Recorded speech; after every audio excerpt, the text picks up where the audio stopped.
چیست قرآن خواجہ را پیغام مرگ، دستگیر بندے بے ساز و برگ۔ جانتے ہو یہ قرآن کیا ہے؟ خواجہ کہتے ہیں بڑے آدمی کو، خواجہ کہتے ہیں بڑے آدمی کو،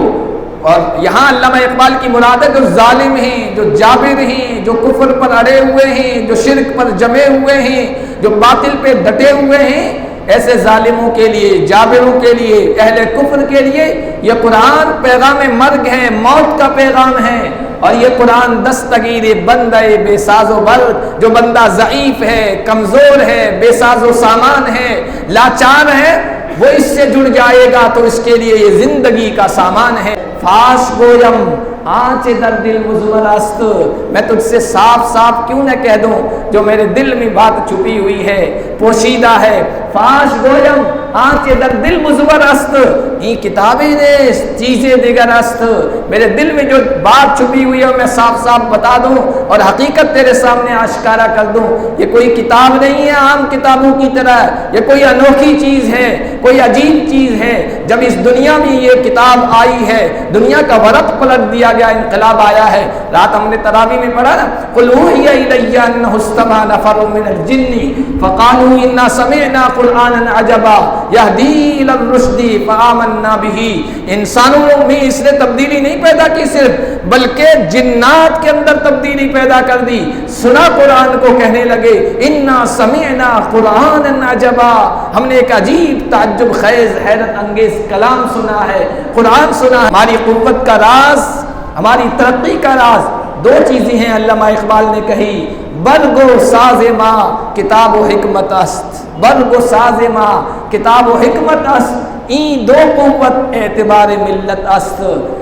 ہماری ساز و سامان، ہماری قوت، ہماری طاقت کے دو چشمے ہیں، ایک کتاب ہے، ایک رسول اللہ کی سیرت ہے۔ کہا این دو قوت، یہ دو طاقتیں اس ملت کا اعتبار ہیں۔ ان دو چیزوں سے، چشموں سے امت جڑ جائے گی تو امت کو اعتبار مل جائے گا، امت کو وقار مل جائے گا، امت کی عزت میں اضافہ ہو جائے گا، امت ترقی کے منازل طے کرے گی، امت اس کائنات میں، اس دنیا پر، دنیا کی قوموں پر غالب آئے گی۔ یہ دو چشمے ہیں، ان سے وہ مولا سلاطیں جس کے موالی، وہ اعلیٰ کے طرح مساوات جس نے ڈالی۔ اعلیٰ اتنا ہے، خاندان اتنا اونچا ہے، اس کے مقابل کا کوئی نہیں ہے، لیکن اس نے مساوات، برابری کی بنیاد ڈالی۔ بلال حبشی کو اپنے کندھے پہ بٹھا کے کہہ رہے ہیں بیت اللہ پہ چڑھ جاؤ۔ کوئی شدر کو بڑی ذات کا برہمن اپنے کندھے پہ بٹھائے گا؟ بتاؤ مجھے۔ وہ اعلیٰ کے طرح مساوات جس نے ڈالی، اخوت کا جس نے یوں چشمہ بہایا، بھائی چارگی کا، اخوت کا جس نے یوں چشمہ بہایا کہ دم بھر میں تعصب کا شعلہ بجھایا۔ تعصب تھا خاندانوں میں، برادریوں میں، قوموں میں، انسانوں میں، خطوں میں، علاقوں میں، کہ دم بھر میں تعصب کا شعلہ بجھایا۔ تاریخ ہے پوری، اس پر آدھے گھنٹے کی تقریر ہو جائے گی، کس طرح لوگوں کے اختلافات کو اور تعصب کے شعلے کو بجھایا ہے۔ محبت سکھا گئی، محبت سکھا دی، عداوت یعنی دشمنی، محبت سکھا دی، عداوت بھلا دی، لگا دی یہ آگ، محبت کی آگ، لگا دی یہ آگ، وہ آتش بجھا دی۔ علی عبادہ الذین اصطفى، اما بعد، اعوذ باللہ من الشیطان الرجیم، بسم اللہ الرحمن الرحیم۔ لقد انزلنا الیکم کتابا فیہ ذکرکم افلا تعقلون۔ وقال النبی صلی اللہ علیہ وسلم ان اللہ یرفع بہذا الکتاب اقواما ویضع بہ آخرین، او کما قال النبی صلی اللہ علیہ وسلم۔ میرے محترم بزرگوں اور عزیز دینی بھائیوں، اللہ کا بے پناہ فضل اور کرم احسان ہوا کہ اس نے ہمیں عافیت کے ساتھ، سلامتی کے ساتھ رمضان کے بابرکت مہینے میں تراویح کے اندر پورا قرآن کریم سننے کی اور سنانے کی توفیق عطا فرمایا۔ سب کہہ دیں الحمدللہ۔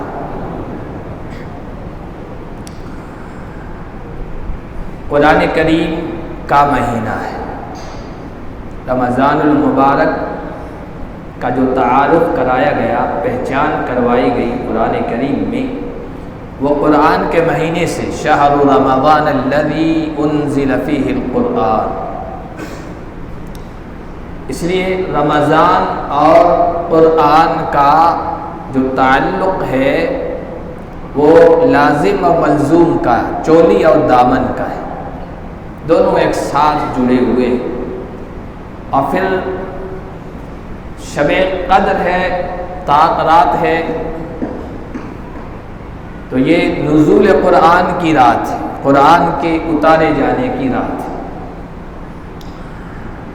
لوح محفوظ سے آسمان دنیا پر قرآن کریم ایک ساتھ یک بارگی ایک ہی مرتبہ میں نازل ہوا، وہ رمضان المبارک کی رات میں شب قدر میں نازل ہوا ہے۔ پھر آپ صلی اللہ علیہ وسلم کے قلب اطہر پر 23 سال میں تھوڑا تھوڑا کر کے اتارا گیا ہے اور نازل کیا گیا ہے۔ قرآن کریم رمضان میں تو پڑھائی جاتا ہے، لیکن رمضان کے علاوہ باقی 11 مہینوں میں بھی اس کی تلاوت کی جاتی ہے، اس کو پڑھا جاتا ہے، اس کو سنا جاتا ہے، اس کو سنایا جاتا ہے۔ دنیا کے کسی بھی مذہب، میں نے ابھی ایک آیت پڑھی جس میں اللہ نے فرمایا، اے لوگو ہم نے تمہاری طرف ایک ایسی کتاب نازل کی ہے، فیہ ذکرکم، جس میں تمہارا ذکر ہے۔ ذکر سے کیا مراد ہے؟ علماء کرام نے، مفسرین نے الگ الگ معنی اور مطلب بتائے ہیں، لیکن مفسرین کے سردار، ترجمان القرآن، حبر الامہ، قرآن کے ماہر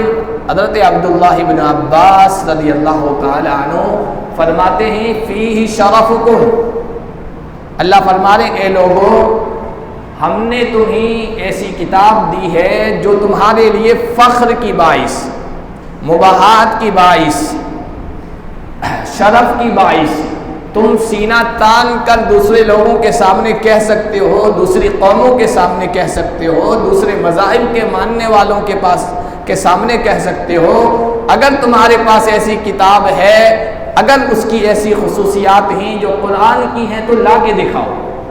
تمہارے لیے فخر کی چیز ہے اور مباحات کی چیز ہے، شرف کی چیز ہے، عزت کی چیز ہے۔ اب قرآن میں ہمارے لیے کیا فخر کی چیز ہے، شرف کی چیز کیا ہے؟ بہت سارے اس کے پہلو ہیں، ان میں سے ایک فخر اور مباحات کا پہلو یہ ہے کہ دنیا کے کسی مذہب کی کتاب، کسی بھی زبان میں، کسی بھی موضوع اور سبجیکٹ کی کتاب، کوئی بھی کتاب ہو، جتنا قرآن کو پڑھا جاتا ہے کسی اور کتاب کو نہیں پڑھا جاتا۔ قرآن کے اس شرف میں کوئی دوسری کتاب شریک نہیں ہے، یہ قرآن کریم کی ایسی خصوصیت ہے۔ اور رمضان کا یہ مہینہ قرآن کے اس اعجاز، قرآن کے اس معجزے کا سالانہ اظہار کا سیزن ہے، یعنی پورے عروج پر قرآن کا یہ معجزہ اس مہینے میں دنیا کے سامنے آتا ہے۔ کتنا قرآن کریم پڑھا جا رہا ہے، ابھی ہم نے پورا قرآن کریم تراویح کے اندر سنا اور سنایا ہے۔ ہمارے ہی محلے میں 6-7 مسجدیں ایسی ہوں گی جہاں یہ قرآن پڑھا گیا ہے، پھر پورے شہر کی مسجدوں کو دیکھو، پھر بہت سارے حافظ ایسے جن کو مسجدیں نہیں مل سکی ہے تو انہوں نے گھروں میں سنایا ہے۔ صرف اس شہر میں کتنا قرآن کریم پڑھا گیا ہے، آپ ذرا اس کا ریکارڈ معلوم کریں، تحقیق کریں تو، اور پھر دیکھیں کیا کوئی کتاب اس شہر میں اتنی پڑھی گئی ہے جتنا قرآن کریم پڑھا گیا ہے۔ پھر ہم نے پڑھا ہے تراویح کے اندر، ہماری تراویح کا یہ ٹائم ہے، دنیا میں دوسری جگہوں پر، دوسرے ملکوں میں، دوسرے خطوں میں، دوسرے علاقوں میں تراویحوں کا الگ الگ ٹائم ہے۔ ہم تراویح پڑھ کر سو جائیں گے، اس وقت بھی دنیا میں کہیں نہ کہیں تراویح میں قرآن پڑھا جاتا رہا ہوگا۔ ہم سحری کھا رہے ہوں گے، اس وقت بھی دنیا میں کہیں نہ کہیں تراویح میں قرآن پڑھا جاتا رہا ہوگا۔ ہم صبح اپنے دفتر میں، کارخانے میں، کھیتی پر اپنے کام میں چلے جاتے ہیں، اس وقت بھی دنیا میں کہیں نہ کہیں تراویح میں قرآن پڑھا جاتا رہا ہے، اور جس وقت ہم روزہ افطار کرتے ہیں اس وقت بھی دنیا میں قرآن کریم تراویح میں کہیں نہ کہیں پڑھا جاتا رہا۔ اتنا پڑھا جاتا ہے کہ لیل و نہار کی یہ گردش، ڈے نائٹ، رات اور دن کا یہ نظام جو ہے، اور یہ جس طرح سورج کی گردش ہے، سورج چکر لگا رہا ہے نا، اسی طرح قرآن کریم کی تلاوت بھی 24 گھنٹے گردش کر رہی ہے، چکر لگا رہی ہے۔ دنیا میں کوئی بھی ٹائم ایسا نہیں ہے جہاں کہیں نہ کہیں قرآن کریم کی تلاوت نہ کی جاتی۔ یہ قرآن کریم کی جو بات ہے یہ ہمارے لیے شرف کی چیز ہے اور فخر کی چیز ہے۔ دوسری بات، قرآن کریم کی فخر کی جو چیز ہے وہ یہ ہے کہ یہ ایک ایسی کتاب ہے جو سینوں میں محفوظ ہو جاتی ہے، اور سینوں میں محفوظ کرنے والے پوری دنیا میں 1.5 کروڑ سے زیادہ لوگ ہیں، جن میں 6 سال کے بچے بھی ہیں، 60 سال کے بوڑھے بھی ہیں، 6 سال کی بچیاں بھی ہیں، 60 سال کی بوڑھی عورتیں بھی ہیں۔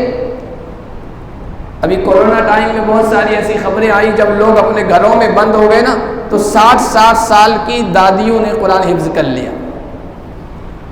بچوں نے قرآن حفظ کر لیا، ان کو ٹائم مل گیا بہت کچھ، اور انہوں نے قرآن کو اپنے سینوں میں محفوظ کر لیا۔ ایک امریکی رپورٹ آئی تھی چند سال پہلے کسی امریکی ادارے نے، تو انہوں نے، یہ تقریباً 10-15 سال پہلے کی رپورٹ ہے، انہوں نے جو قرآن کریم کے حافظوں کی تعداد اس وقت بتائی تھی وہ 13 ملین کے لگ بھگ، اور پچھلے سے پیوستہ اگلے سال میں نے ایک رپورٹ پڑھی تھی پڑوسی ملک کی، جہاں وفاق المدارس مدارس کا منظم ادارہ ہے، اس کے تحت جو قرآن کریم حفظ کرنے والے بچے تھے وہ 70,000 تھے۔ 70,000 صرف ایک مسلک کے، دوسرے مسلکوں کے بھی اپنے اپنے وفاق، اپنے اپنے ادارے ہیں، ان کے بھی حفظ کرنے والے ہوں گے، وہ الگ ہیں۔ صرف ایک وفاق اور ایک ادارے سے جتنے مدارس جڑے ہوئے ہیں، ان میں جن بچوں نے قرآن کریم حفظ کیا نا ایک سال میں وہ 70,000 ہیں۔ پھر ہمارے یہاں ہندوستان میں تو اس کی بھی بڑی اور بھی بڑی تعداد ہے، تو کتنے حافظ ہر سال تیار ہو رہے ہیں۔ یہ قرآن کریم کا وہ اعجاز ہے اور یہ اعزاز ہے جو کسی دوسری کتاب کو حاصل نہیں ہے۔ ایسا اللہ تعالیٰ نے اس کی حفاظت کا نظام کیا ہے، یہ سینوں میں محفوظ ہو جاتا ہے، اور پوری دنیا کے حافظ ایک ہی انداز میں ایک ہی قرآن پڑھ رہے ہوتے ہیں رمضان میں۔ آپ دنیا کے کسی بھی کونے میں چلے جائیے اور وہاں تراویح پڑھائیے، پڑھنے والا پڑھیے، اور پڑھنے والا جو حافظ ہو کوئی بھی ہو، آپ کو قرآن ایک جیسا پڑھتا ہوا نظر آئے گا۔ مراکش کا تراویح پڑھانے والا حافظ جکارتا میں تراویح پڑھائے، کوالالمپور کا کوئی حافظ نیروبی میں قرآن پڑھائے، اور ماسکو کا کوئی حافظ افریقہ کے کیپ ٹاؤن میں تراویح پڑھائے، لندن کا کوئی حافظ برلن میں تراویح پڑھائے، اور ہانگ کانگ کا کوئی حافظ پیرس میں جا کے تراویح پڑھائے۔ سب ایک ہی انداز سے پڑھیں گے، ایک ہی قرآن کریم پڑھیں گے۔ ہاں، لہجے کا فرق اپنی جگہ ہے، انداز کا فرق اپنی جگہ ہے، قرات کا اختلاف اپنی جگہ ہے، لیکن قرآن کے ٹیکسٹ میں، قرآن کے جملوں میں، قرآن کے متن میں، قرآن کی عبارت میں، قرآن کی سیٹنگ میں، قرآن کی صورتوں کی ترتیب میں کہیں کوئی آپ کو گڑبڑی نظر نہیں آئے گی۔ یہ قرآن کریم کا اللہ تعالیٰ نے ایسا فل پروف سسٹم، حفاظت کا ایسا سسٹم بنایا ہے کہ جس کے بارے میں کہا کہ لا یاتیہ الباطل من بین یدیہ ولا من خلفہ تنزیل من حکیم حمید۔ یہ کتاب ایسی عظیم کتاب ہے، اس کو یہ شرف حاصل ہے، نہ باطل آگے سے آ سکتا ہے نہ پیچھے سے آ سکتا ہے، یہ پوری دنیا کو چیلنج ہے۔ اس لیے اگلی آیات ہیں بل هو آیات بینات فی صدور الذین اوتوا العلم۔ یہ قرآن محتاج نہیں ہے کاغذ کا، یہ قرآن محتاج نہیں ہے کاپی کا، یہ قرآن محفوظ رہنے کے لیے محتاج نہیں ہے قلم کا، یہ قرآن محفوظ رہنے کے لیے محتاج نہیں ہے روشنائی کا، یہ قرآن محفوظ رہنے کے لیے محتاج نہیں ہے کمپیوٹر کا، یہ قرآن محفوظ رہنے کے لیے محتاج نہیں ہے سیڈیز کا، یہ قرآن محفوظ رہنے کے لیے محتاج نہیں ہے چپس کا، یہ قرآن محفوظ رہنے کے لیے محتاج نہیں ہے موبائل کا، اور یہ قرآن محفوظ رہنے کے لیے آج کے جدید سسٹم کا کسی بھی چیز کا محتاج نہیں ہے، یہ سینوں میں محفوظ ہو جاتا ہے۔ بل وآیات بینات فی صدور الذین اوتوا العلم، شاہ عبد العزیز محدث دہلوی رحمۃ اللہ نے لکھا، ٹھیک ہے قرآن لکھا گیا ہے، ورق میں موجود ہے، یہ ہمارے سامنے لکھا ہوا موجود ہے، یہ ایک ایکسٹرا چیز ہے، اگر لکھا ہوا نہ بھی ہو نا تب بھی قرآن محفوظ رہے گا، جبکہ دنیا کی دوسری کتابوں میں آپ کو یہ نہیں ملے گا، اگر لکھی ہوئی نہ ہو دنیا کے ہر دھرم کی کتاب مٹ جائے گی، ختم ہو جائے گی، اور اس میں گڑبڑ تو ہو چکی ہے، لیکن اگر لکھی نہ جائے اور ان چیزوں میں جو میں نے ابھی بتائی ہے ان میں محفوظ نہ کی جائے، وہ کتابیں محفوظ نہیں ہو سکتی ہے۔ یہ صرف قرآن کریم کو شرف حاصل ہے کہ یہ سینوں میں محفوظ ہو جاتا ہے، کوئی دوسری کتاب محفوظ نہیں ہوتی ہے، اور اگر محفوظ ہو جائے چند گھنٹوں کے لیے چند دنوں کے لیے محفوظ رہتی نہیں ہے۔ یہ قرآن کا اعزاز ہے، یہ سینوں میں اتر جاتا ہے، محفوظ بھی ہو جاتا ہے اور محفوظ رہ بھی جاتا ہے۔ دو چیزیں، ایک ہے چند دنوں کے لیے محفوظ ہو جانا اور دوسرا ہے ہمیشہ کے لیے محفوظ رہ جانا، یہ محفوظ رہ بھی جاتا ہے۔ ایمان کی تازگی کے لیے ایک تازہ واقعہ میں آپ کے سامنے رکھنا چاہتا ہوں۔ جب ہندوستان ہمارے ملک کا پارٹیشن ہوا، دو حصوں میں ملک تقسیم ہوا، تو خاندان ادھر ادھر آئے، بہت سارے مسلمان ادھر گئے، بہت سارے غیر مسلم بھائی ادھر آئے، لیکن بہت سارے مسلمان نہیں گئے، جیسے ہم یہاں بیٹھے ہیں اسی طرح بہت سارے غیر مسلم بھائی وہیں رہنے کو انہوں نے ترجیح دی۔ پڑوسی ملک میں ایک شہر ہے سرگودا، اس کے پاس میں ایک گاؤں ہے دودا نامی، کچھ فیملی تھی، سکھ خاندان فیملی تھی، انہوں نے وہیں رہنے کو ترجیح دی کہ ہم یہیں رہیں گے، آج بھی وہاں رہتے ہیں بہت سارے سکھ۔ تو ایک سکھ فیملی تھی، اس کا ایک لڑکا تھا نوجوان، وہ مسلم لڑکوں کے ساتھ اسکول میں پڑھتا تھا، اور وہ دیکھتا تھا کہ یہ مسلم لڑکے ہیں، طلباء اسٹوڈنٹ ہیں، یہ اپنی مذہبی دھارمک کتاب کو پڑھتے ہیں، بہت ساروں کو بہت ساری صورتیں یاد ہیں، اور بہت سارے بچے ان میں ایسے ہیں جو پوری کی پوری ان کی کتاب، دھارمک کتاب قرآن کریم کو اپنے سینوں میں محفوظ کیے ہوئے، ان کو پڑھتے ہوئے دیکھتا تھا، تو اس کے دل میں بھی یہ شوق پیدا ہوتا تھا کہ میں بھی اپنی دھارمک کتاب اپنے سینے میں محفوظ کروں، یاد کروں۔ اس نے کوشش کی کہ گرو گرنتھ صاحب کو میں یاد کر لوں ان کی طرح، بہت جد و جہد کی، محنت کی، کوشش کی، کچھ یاد ہوئی تو یاد رہی نہیں، محفوظ ہوئی تو محفوظ باقی نہیں رہی، اور اس کو غصہ بھی آتا تھا اپنے اوپر اور اپنے ساتھیوں پر رشک بھی آتا تھا۔ میرے ساتھ پڑھتے ہیں، رمضان آتا تو بہت سارے ان میں حافظ ہیں، تراویح میں سناتے ہیں، قرآن کریم پڑھتے ہیں، میں اپنی مذہبی کتاب کیوں یاد نہیں کر پاتا ہوں؟ اور پھر یاد نہیں ہو پائی تو اس احساس نے اس کو آہستہ آہستہ قرآن کریم کے قریب کیا، قرآن کریم کی عظمت اس کے دل میں بٹھائی، اور پھر اسی احساس کی وجہ سے کہ یہ کوئی اور کتاب ہے، یہ عام کتاب نہیں ہے، اس نے اسلام قبول کر لیا۔ اسلام قبول کرنے کے بعد، مسلمان ہونے کے بعد اس نے عالمیت کا کورس شروع کیا۔ وہاں ایک مدرسہ ہے جامعہ امدادیہ فیصل آباد کے مفتی محمد زاہد صاحب سوشل میڈیا پہ ایکٹیو ہیں، غالباً انہی کا وہ مدرسہ ہے، تو اس میں داخلہ لیا، قرآن حفظ کیا، پورا قرآن اس کے سینے میں محفوظ ہو گیا۔ درس نظامی یعنی عالمیت کا کورس شروع کیا، عالمیت کی، پھر اس کے بعد شیخ الاسلام حضرت مولانا مفتی تقی صاحب کے مدرسے میں جو کراچی میں بڑا ادارہ ہے وہاں داخلہ لیا، اور وہاں پر عالمیت مکمل کرنے کے بعد فقہ میں تخصص کیا، افتاء میں بڑا مفتی بنا۔ اب آپ دیکھیے، اپنی مذہبی کتاب یاد کرنے کی کوشش کی، یاد نہیں ہوئی، مسلمان ہوا، قرآن کو یاد کیا، محفوظ ہو گیا سینے میں، عالم بنا، اور اس وقت غالباً وہ امریکہ کے شہر ہیوسٹن میں دین کا داعی و مبلغ بن کر کام کر رہا ہے، نام ہے اس کا مفتی عبد الواحد۔ یہ قرآن کا اعزاز ہے کہ یہ سینوں میں محفوظ ہو بھی جاتا ہے اور محفوظ رہ بھی جاتا ہے۔ ایک اور واقعہ ایمان کی تازگی کے لیے آپ کے سامنے رکھنا چاہتا ہوں۔ قرآن کریم ایک ایسی کتاب ہے، ہر زمانے میں انسانوں کی رہنمائی کرتی ہے، ہر زمانے کے بے چین دل کو، مضطرب دل کو سکون بخشتی ہے، اطمینان بخشتی ہے۔ پیرس میں، فرانس میں پیرس میں ہمارے یہاں کے ایک بزرگ تھے ڈاکٹر حمید اللہ، حیدرآباد دکن کے رہنے والے تھے۔ وہاں چلے گئے اور پھر پوری زندگی انہوں نے خدمت اسلام میں خرچ کر دی، وقف کر دی، پوری زندگی اکیلے رہے، غالباً غیر شادی شدہ رہی اور اسلام کی طرف دعوت دیتے رہے لوگوں کو۔ فرانسیسی زبان میں انہوں نے قرآن کا ترجمہ کیا، ٹرانسلیشن کیا، جس کو پڑھ کر ہزاروں فرانسی اسلام قبول کیا انہوں نے، اور ان کے ہاتھوں پر ہزاروں فرانسیسیوں نے اسلام قبول کیا ہے۔ تو ان اسلام قبول کرنے والے ایک فرانسیسی نے اپنا واقعہ سنایا کہ ایک مرتبہ وہ فرانسیسی بڑا گلوکار تھا، سنگر تھا، گانے والا، مشہور گلوکار تھا فرانس کا، اور فن موسیقی کا بڑا دل دادا تھا، اس کا بڑا شوقین تھا۔ ایک مرتبہ اس کو موقع مل گیا کسی عرب ملک کی ایمبیسی میں،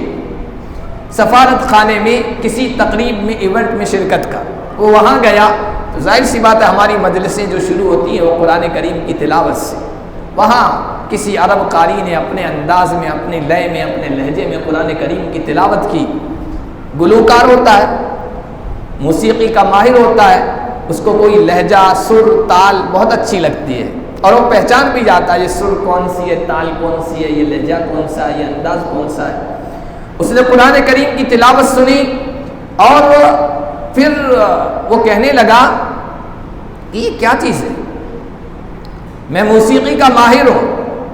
اس کا دل دادا ہوں، فن موسیقی سے واقف ہوں، گلوکار ہوں، گانے والا ہوں، لیکن یہ جس انداز سے پڑھ رہا ہے، جس لہجے سے پڑھ رہا ہے، موسیقی کے فن میں کسی خانے میں یہ لہجہ فٹ نہیں بیٹھتا ہے،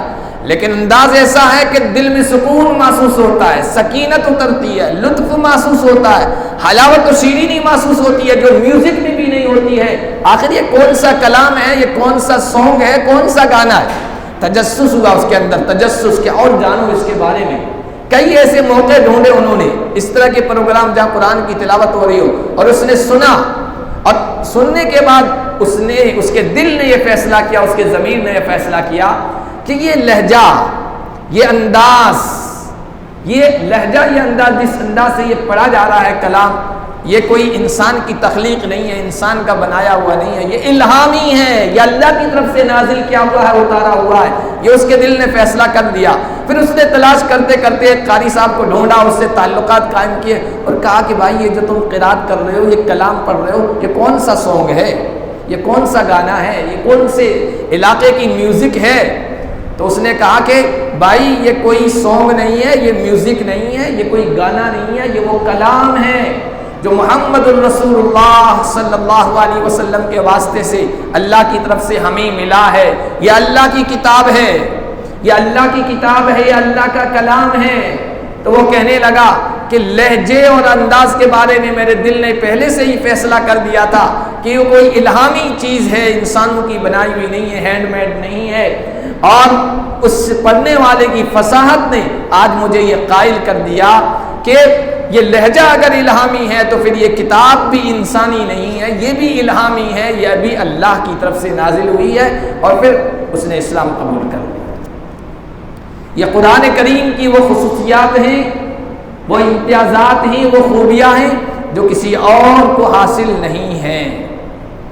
میرے محترم بزرگوں اور دوستوں، ایسی بہترین چیز، ایسی بہترین کتاب، ایسا بہترین تحفہ ہمیں ملا ہوا ہے اللہ تعالیٰ کی طرف سے، بغیر ہماری ڈیمانڈ کے، بغیر ہماری درخواست کے، بغیر ہمارے مطالبے کے اور ہمارے مانگے ہوئے۔ نزول قرآن کی رات ہے، قرآن کے نازل ہونے کا مہینہ ہے۔ آئیے تجدید عہد وفا کریں اپنے اللہ سے، اپنے خالق سے، اپنے پیدا کرنے والے سے بھی، اور اس کتاب سے بھی اپنے تعلق کو تازہ کریں، اپنے ربط کو مضبوط کریں، اور اس کتاب سے جڑنے کا عہد کریں، وعدہ کریں اللہ تعالیٰ سے آج کی ان بابرکت اور مبارک ساعتوں میں، ان گھڑیوں میں۔ اس کتاب میں ہمارے لیے فخر کی چیز بھی ہے، شرف کی چیز بھی ہے، اور ہمارے لیے عزت کی بھی چیز ہے۔ اور یہ قرآن باطل کے لیے، یہ قرآن کفر کے لیے، قرآن شرک کے لیے، یہ قرآن ظلم کے لیے، یہ قرآن ظالموں کے لیے، یہ قرآن جابروں کے لیے پیغام موت ہے۔ آج ہم نے اس کو چھوڑ دیا، پس پشت ڈال دیا، تعلق کو ختم کر دیا، تو ظالم ہمارے لیے پیغام موت بنا ہوا ہے۔ جس وقت امت اس قرآن سے اپنے تعلق کو مضبوط کر لے گی تو یہ قرآن تمام ظالم و جابروں کے لیے پیغام موت بن جائے گا۔ علامہ اقبال رحمۃ اللہ علیہ نے کہا تھا چیست قرآن، چیست قرآن، فارسی کے اشعار بہت پیارے اشعار ہیں۔ چیست قرآن خواجہ پیغام مرگ، چیست قرآن خواجہ پیغام مرگ، دستگیر بندے بے ساز و برگ۔ جانتے ہو یہ قرآن کیا ہے؟ خواجہ کہتے ہیں بڑے آدمی کو، خواجہ کہتے ہیں بڑے آدمی کو، اور یہاں علامہ اقبال کی مراد ہے جو ظالم ہیں، جو جابر ہیں، جو کفر پر اڑے ہوئے ہیں، جو شرک پر جمے ہوئے ہیں، جو باطل پہ ڈٹے ہوئے ہیں، ایسے ظالموں کے لیے، جابروں کے لیے، اہل کفر کے لیے یہ قرآن پیغام مرگ ہے، موت کا پیغام ہے۔ اور یہ قرآن دستگیر بندے بے ساز و برگ، جو بندہ ضعیف ہے، کمزور ہے، بے ساز و سامان ہے، لاچار ہے، وہ اس سے جڑ جائے گا تو اس کے لیے یہ زندگی کا سامان ہے، عزت کا سامان ہے، یہ اس کے لیے دستگیر ہے جو اس کا ہاتھ پکڑ کر عزت کی بلندیوں پہ اور عزت کے مقام پہ بٹھا دے گا یہ قرآن۔ اور آگے علامہ اقبال نے کہا کہ جب یہ قرآن آیا تو دنیا میں کیا منظر ہوا، کیسا انقلاب آیا، کیسا دنیا کا کائنات کا ورق پلٹا ہے، کیسی تبدیلی آئی ہے۔ نقش قرآن تا دری عالم نشست، نقشہائے کاہنوں پایا شکست۔ جب قرآن کا یہ نقش، یہ قرآن کا یہ نسخہ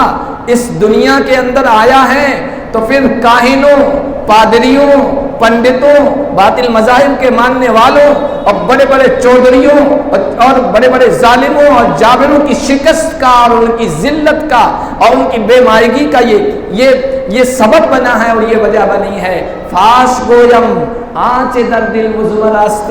میں تجھ سے صاف صاف کیوں نہ کہہ دوں جو میرے دل میں بات چھپی ہوئی ہے، پوشیدہ ہے۔ فاش گویم آنچ در دل مزور است، یہ کتابیں نے چیزیں دیگر است، میرے دل میں جو بات چھپی ہوئی ہے میں صاف صاف بتا دوں اور حقیقت تیرے سامنے آشکارا کر دوں۔ یہ کوئی کتاب نہیں ہے عام کتابوں کی طرح، یہ کوئی انوکھی چیز ہے، کوئی عجیب چیز ہے۔ جب اس دنیا میں یہ کتاب آئی ہے، دنیا کا ورق پلٹ دیا گیا، انقلاب آیا ہے۔ رات ہم نے تراویح میں پڑھا نا، قل اوحی الی انہ استمع نفر من الجن فقالوا انا سمعنا قرآنا عجبا یہدی الی الرشد فآمنا بہ۔ انسانوں میں اس نے تبدیلی نہیں پیدا کی صرف، بلکہ جنات کے اندر تبدیلی پیدا کر دی۔ سنا قرآن کو، کہنے لگے انا سمعنا قرآنا عجبا، ہم نے ایک عجیب تعجب خیز حیرت انگیز کلام سنا ہے، قرآن سنا ہے۔ پھر آگے لمبی روداد ہے، اس کو بیان کرے گی تو وقت ہو جائے گا۔ تو یہ کتابیں نے چیزیں دیگر است، یہ کوئی عام معمولی کتاب نہیں ہے، یہ بہت غیر معمولی چیز ہے۔ یہ جب کتاب آئی ہے تبدیلی کیسے آئی ہے؟ خواند از آیات مبین او سبق بندہ آمد خواجہ رفت از پیش حق۔ جب یہ کتاب اتری ہے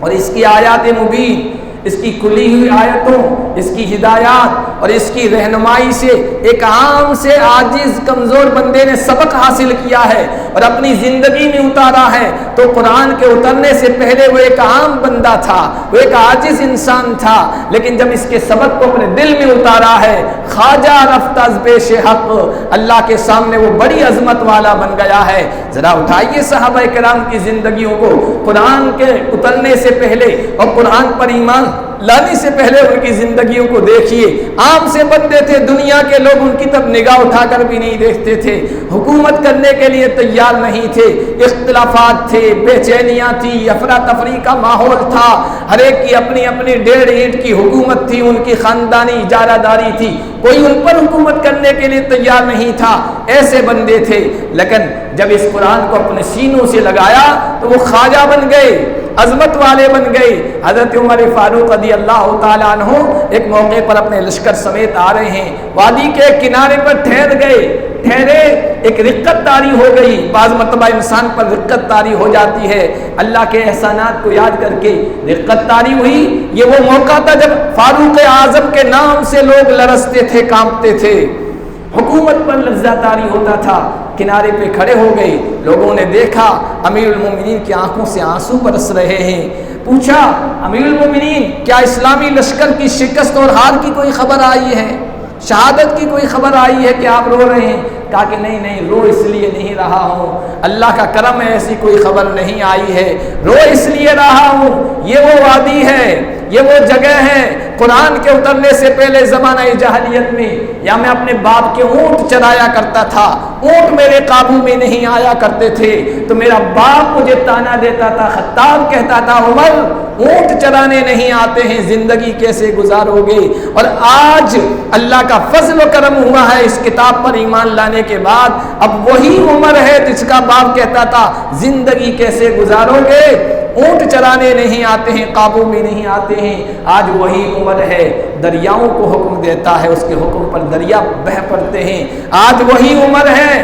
آگ کو حکم دیتا ہے، چادر اپنی ڈالتا ہے، آگ بجھ جاتی ہے۔ آج وہی عمر ہے، ہزاروں میل دور اس کا لشکر ہے، پیچھے سے دشمن حملہ کرنا چاہتا ہے، مسجد نبوی کے منبر پر عمر کھڑا ہے اور کہتا ہے یا ساریہ الجبل، یا ساریہ الجبل، اے ساریہ پہاڑ کی طرف دشمن چھپا ہوا ہے، اس کا ذرا دیکھو، پہلے اس کا خیال کرو۔ ہوائیں اس کے پیغام کو اپنے دوش پر، اپنے کندھوں پر لیے پھر رہی ہیں۔ اللہ کے ان احسانات کو یاد کر کے آج مجھے رونا آ گیا۔ تو بندہ آمد خواجہ رب از بیش حق، اور علامہ اقبال نے کہا تھا، ہمارے بارے میں کہا تھا، ہم سے کہا تھا، تو نمیدانی کہ آئین تو چیست، زیر گردوں سر تمکین تو چیست۔ آج کے مسلمان کو پتہ ہی نہیں، تجھے پتہ نہیں ہے، تو نمیدانی کہ آئین تو چیز، تیری زندگی گزارنے کا آئین کیا ہے، قانون کیا ہے، نظام کیا ہے۔ اس آسمان کی چھت کے نیچے تیری عزت، تیری طاقت، تیری قوت، تیری ترقی، تیرے اقبال، تیرے آگے بڑھنے کا سبب، ریزن اور وجہ کیا ہے؟ کتاب زندہ، قرآن حکیم، حکمت اولا یزال است و قدیم۔ تیرے آگے بڑھنے کا، ترقی کا راز یہ کتاب زندہ قرآن ہے، جس کی حکمت ہمیشہ سے ہے، ہمیشہ زندہ رہے گی۔ رہزنا از حفظ او رہبر شدن، از کتاب صاحب دفتر شدن۔ جو رہزن تھے، جو ڈاکو تھے، جو لٹیرے تھے، جو چور تھے، جو دوسروں کی عزت و آبرو پر حملہ کرنے والے تھے، جب اس کتاب زندہ سے جڑے ہیں، اس کو اپنے سینے سے لگایا ہے، رہزنا از حفظ او رہبر شدن، از کتاب صاحب دفتر شدن۔ پھر ان کی تاریخ ایسی نوٹ کی گئی ہے کہ جو لٹیرے تھے وہ دوسروں کے مال کے محافظ بن گئے، جو چور تھے وہ دوسروں کی دولت کے نگراں بن گئے، جو دوسروں کی عزت و آبرو کو پامال کرنے والے تھے وہ دوسروں کی ماں، بہن، بیٹیوں، لوگوں کی عزتوں کی حفاظت کرنے والے بن گئے، جو دوسروں کے حقوق کو پامال کرنے والے تھے وہ خود بھوکے رہ کر، پیاسے رہ کر، پیچھے رہ کر دوسروں کے حقوق کو ادا کرنے والے اور ان کو اپنے اوپر ترجیح دینے والے بن گئے۔ وہ کیا نسخہ تھا؟ نسخہ اسرار تکوین حیات، بے ثبات از قوتش گردد ثبات۔ اس دنیا میں زندگی کا وجود جو ہے وہ اس وجود کا یہ نسخہ ہے، یہ قرآن کریم کی شکل میں۔ اگر کوئی بے ثبات ہے، اگر کوئی چیز فانی ہے، اگر کوئی چیز ختم ہونے والی ہے، اس نسخے سے جڑ جائے گی تو اس کو ثبات مل جائے گا، زندگی جاوید اس کو مل جائے گی، ہمیشہ ہمیشہ اس کا نام ہو جائے گا۔ اور پھر مسلمانوں کی ذلت کا سبب اور وجہ، اس کی وجہ بھی بتائی ہے، وہ بھی فارسی کے اشعار ہیں، بہت پیارے اشعار کہے ہیں۔ کہا کہ خار از محجوری قرآن شدی، خار از محجوری قرآن شدی، شکوہ سنجے گردش دوران شدی۔ قرآن کو چھوڑ کر تو ذلیل ہو گیا ہے،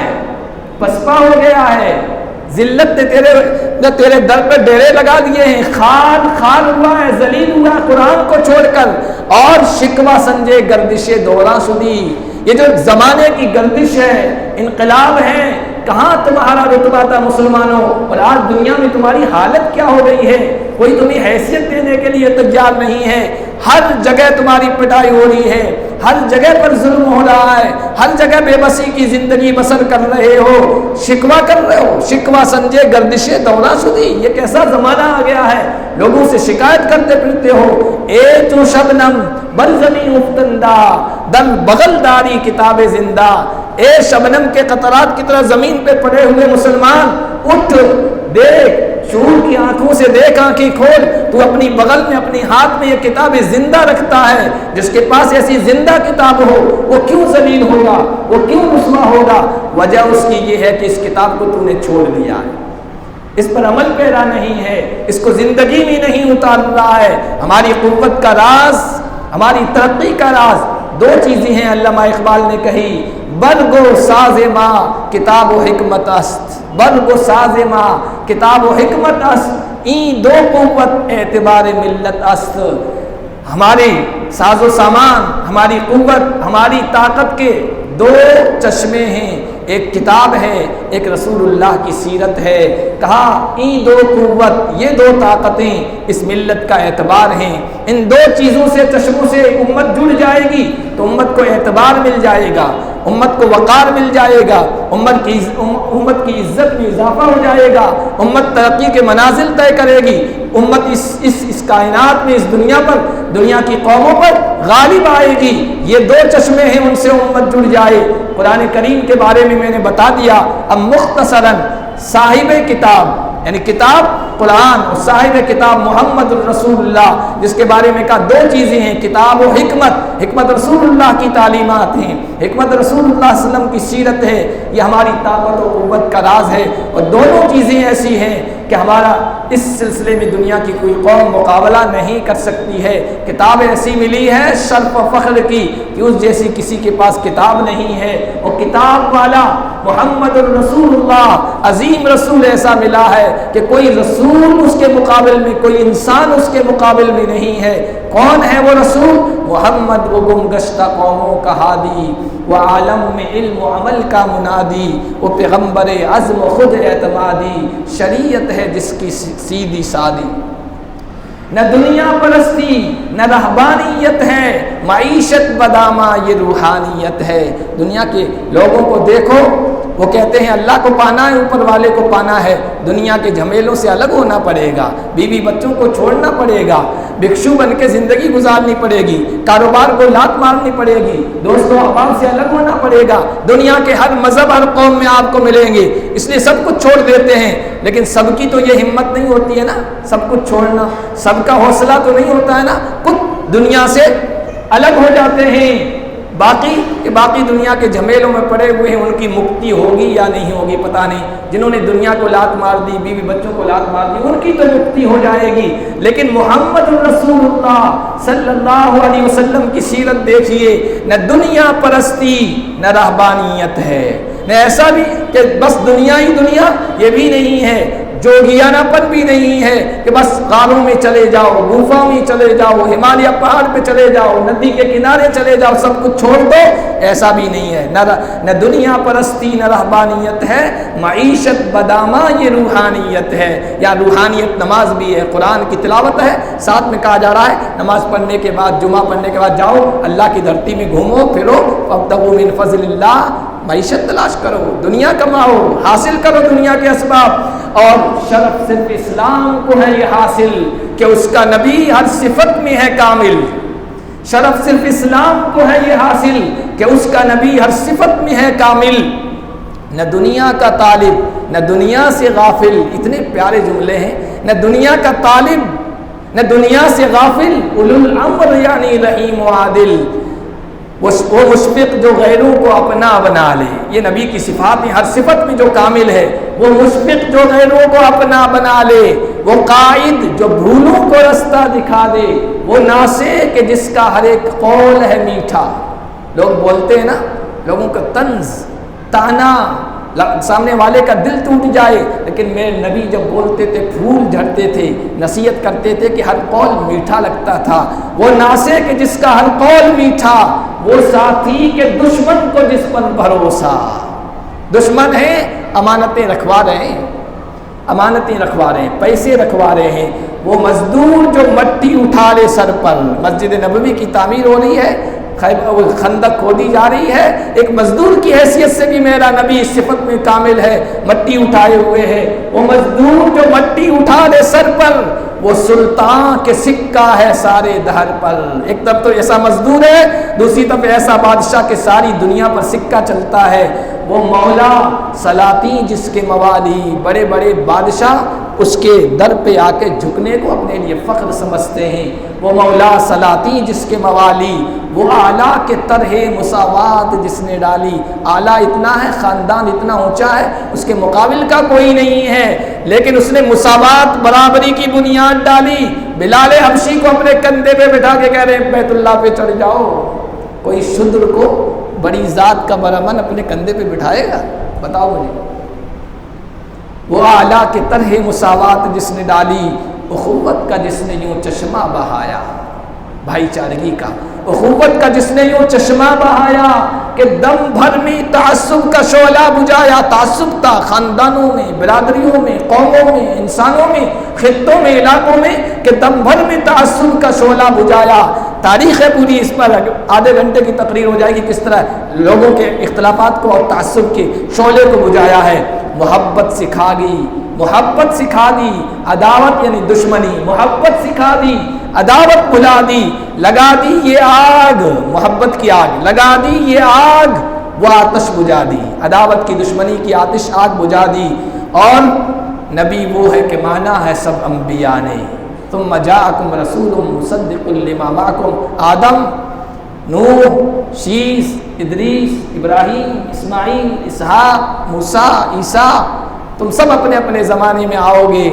تم کے بعد ایک میرا نبی آئے گا، اپنی اپنی قوموں کو بتاتے جانا، اس پر ایمان لانا ہے۔ نبی وہ کہ مانا ہے سب انبیاء نے،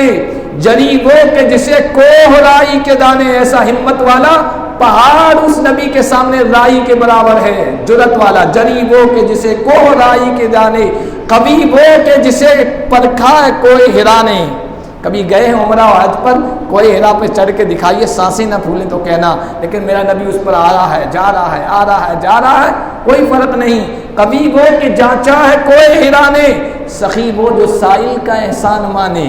آج سائل ہمارے پاس آتا ہے، ہم بومیں چڑھا لیتے، مانگنے والا آ گیا، اور نبی کا یہ خلق، یہ صفت، سخی وہ جو سائل کا احسان مانے، تیرا میرے در پہ آیا ہے، تیرا احسان ہے۔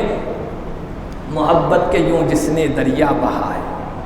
محبت کے یوں جس نے دریا بہائے، دل ان کا بھی جیتا جو سر لینے آئے۔ بندہ نوازی کے یہ جوہر دکھائے، خود کھائے جو اور جواہر لٹائے، خوشی اپنی غیروں کے غم میں بھلا دی، دیا درد جس نے اسے بھی دعا دی۔ یہ میرا نبی ہے۔ یہ دو چیزیں ہیں ہمارے پاس، اگر ہم ترقی کرنا چاہتے ہیں، آگے بڑھنا چاہتے ہیں نا، کتاب سے مضبوطی سے جم جائیں، اس سے تعلق کو مضبوطی سے قائم کر لیں، اور نبی کی سیرت کو اپنے سامنے رکھ لیں، پھر دیکھیے امت کا یہ زوال اقبال میں کیسے بدلتا ہے، اور امت کی یہ پستی ترقی میں کیسے تبدیل ہوتی ہے، اور امت کی یہ لاچارگی قوت و طاقت میں کیسے بدلتی ہے۔ اور یہ دنیا کے جو حالات ہیں، جسے سن کر، جسے دیکھ کر، جس کے بارے میں پڑھ کر ہمارا کلیجہ منہ کو آتا ہے اور بے چینی ہوتی ہے نا، انشاءاللہ پل بھر میں یہ حالات بدل جائیں گے۔ یہ نسخہ ہمارے پاس ہے تبدیلی کا قرآن کریم میں۔ تو نمی دانی کے آئینے تو چیز، زیر گردوں سر تمکین تو چیز۔ یہ آسمان کی چھت کے نیچے مضبوط ہونا چاہتے ہو نا، اس قرآن سے مضبوطی سے تعلق قائم کر لو، پھر تمہارے حالات نہ بدلیں تو اب کہنا، یہ علامہ اقبال کہنا چاہ رہے ہیں۔ اس لیے آئیے، آج یہ بابرکت گھڑیاں ہیں، نزول قرآن کی شب اور رات ہے، نزول قرآن کا مہینہ ہے، اپنے رب سے بھی تجدید عہد وفا کریں، عہد وفا کو دوبارہ تازہ کر لیں، رینیو کر لیں، اپنے رب سے تعلق کو بھی، رب کی اس کتاب سے تعلق کو بھی، اور رب کی طرف سے لانے والے اس کتاب کے پیغمبر محمد الرسول اللہ صلی اللہ علیہ وسلم کی ذات اقدس سے بھی اپنے تعلق کو تازہ کریں، عہد کریں۔ اے اللہ، تو نے موقع دیا قرآن سننے کا، سنانے کا، قرآن پڑھنے کا، قرآن کی تلاوت کا، اب اس قرآن سے ہدایت کی اور رہنمائی کی روشنی حاصل کرنے کی بھی ہم کو توفیق عطا فرما۔ اللہ پاک ہم سب کے یہاں بیٹھنے کو، بیٹھانے کو، سننے کو، سنانے کو قبول فرمائے، اور ہم سب کے لیے اس مجلس کو مغفرت کا، بخشش کا، دنیا اور آخرت میں کامیابیوں کا ذریعہ بنائے۔ وآخر دعوانا ان الحمد للہ رب العالمین۔ ایک اعلان